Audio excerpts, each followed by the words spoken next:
కాంగ్రెస్ ప్రభుత్వం అరాచక అవినీతి పాలన సాగిస్తుందని బీజేపీ గజ్వేల్ మున్సిపల్ ఎన్నికల ఇన్ఛార్జ్ విమర్శలు గుప్పించారు. గజ్వేల్ మున్సిపల్లో బీఆర్ఎస్ కు బీజేపీ భయం పట్టుకుందని, అందుకే బీజేపీపై తప్పుడు ప్రచారాలు చేస్తుందని ఆరోపించారు. కేంద్ర ప్రభుత్వ నిధులతోనే తెలంగాణలో అభివృద్ధి జరుగుతుందని, సీసీ రోడ్లు, ఇతర అభివృద్ధి పనులు బీజేపీ దారిని జరిగాయని తెలిపారు.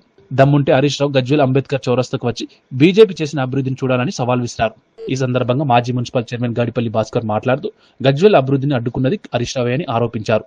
ప్రజా అవసరాలను పక్కన పెట్టి అనవసర నిర్మాణాలు చేపట్టారని విమర్శించారు. గజ్వేల్ మున్సిపల్లో బీజేపీ జెండా ఎగరవేస్తామని ధీమా వ్యక్తం చేశారు.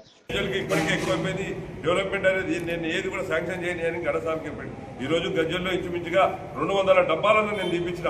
ఈరోజు వాళ్ళ పరిస్థితి చూస్తే దమనీయమైన పరిస్థితి. ఈరోజు మసీదు ముంగట ఉన్న డబ్బాలు 50 ఏళ్ల నుంచి వాళ్ళు అక్కడ చాయ్ డబ్బాలే కానీ కుట్టు మిషన్లే కానీ పెట్టుకొని అక్కడ పెడుతుంటే వాళ్ళందరినీ కూడా అధిష్టాపించి ఇవన్నీ డబ్బాలు తీసి నేను ఈ మార్కెట్ చుట్టూ షెటర్ లేపించి వీళ్ళందరికీ పునరావాసం కల్పిస్తానని ఆ రోజులలో చెప్తే నేను ఒక్కొక్కరిని ప్రాధాన్యపడి దండం పెట్టి అవన్నీ గజ్వేల్ అందంగా అవుతుంది, మీకు షెటర్లు కట్టిస్తా 500,000 రూపాయలు కిరాయితో అని చెప్పి వాళ్ళందరి దగ్గర నుండి నా మీద నమ్మకంతో ఖాళీ చేసి ఈరోజు వాళ్ళకు ఉపాధి లేదు, వాళ్ళ ప్రపోజల్స్ తీసుకొని అన్న ఇంత మీద మార్కెట్ గజ్వేల్కి అవసరం లేదన్న, బస్ స్టాండ్కి 2 ఎకరాలు కావాలని చెప్పి నేను ఒక తీరుగా అంటే కూడా ఉన్న బస్ స్టాండ్ మొత్తం కూల్చేసి ఈరోజు 12-13 సంవత్సరాలు అవుతుంది. గజ్వేల్ ప్రజలు ఈరోజు రోడ్ల మీద పిల్లలంతా కాలేజీ పోయే పిల్లలు, స్కూల్ పోయే పిల్లలు గజ్వేల్ రోడ్ల మీద నిలబడుతున్న సంగతి ప్రజలు గ్రహిస్తున్నారు.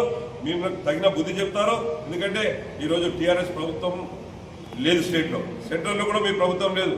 ప్రజలంతా ఇప్పుడే ఇక్కడ హరీష్ రావు వచ్చిండట. హరీష్ రావు వచ్చేసి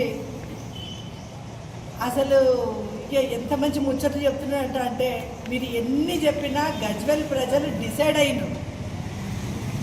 మీ ఇంట్లోకేంచి ఒక ఆడబిడ్డ వచ్చి నువ్వు దొంగవని చెప్తా ఉంది హరీష్ రావు గారు, నువ్వు 1,00,000 కోట్ల అవినీతి చేసినావని చెప్తా ఉంది హరీష్ రావు గారు. ఇది మర్చిపోయి మాటకు ముందు బీజేపీ అంటుండు, మాట వెనుక బీజేపీ అంటుండు.